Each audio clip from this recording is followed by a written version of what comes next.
It's nighttime, deep in the desert on an empty 2-lane highway. Hard rain falls in a monotonous sizzle of large drops, pounding the roadway. A large, late-model black sedan moves down the highway in the darkness. The only light is from its headlights, which paint the dull roadside at each turn. Inside, the windshield wipers beat in a hypnotic cadence, only briefly clearing the view with each pass. A quiet piece of monotone music plays from the radio, something you'd hear on NPR late at night. An older couple rides in this car. The man drives, quietly, as the woman drifts in and out of sleep. Back outside, the blue-white glow of sheet lightning flashes in the sky. Many hillsides in the distance, slightly but briefly illuminating the landscape.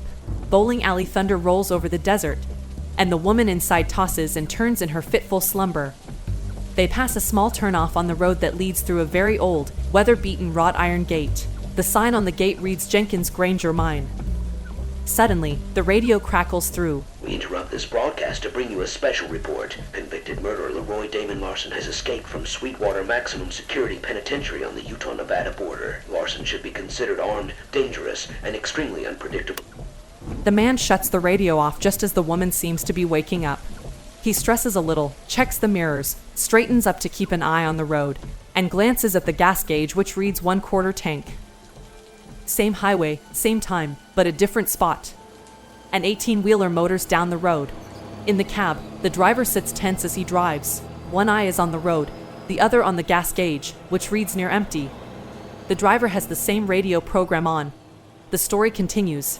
Called the High Desert Slasher, Larson was known for terrorizing his victims by wearing a burlap sack over his head, concealing his identity. After murdering 5 local young women in eastern Nevada and 4 more in western Utah, he was finally caught after being shot 5 times by law enforcement officials, and promptly convicted and sentenced to die in the electric chair.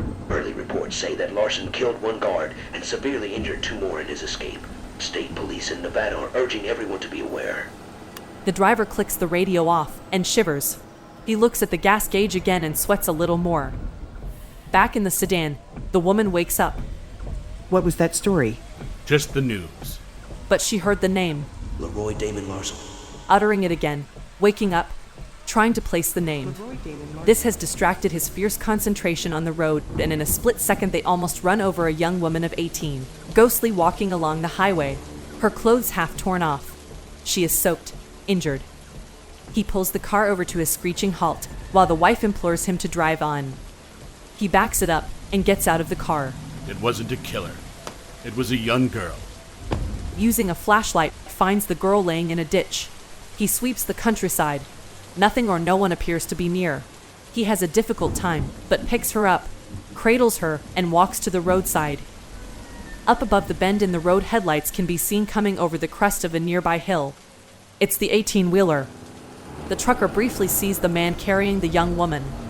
The man tries to get the trucker's attention, but the trucker is terrified, and he just keeps the gas on, almost hitting them. When the old man gets back to the car with the girl, his wife is white as a ghost. I saw someone out there. Someone else.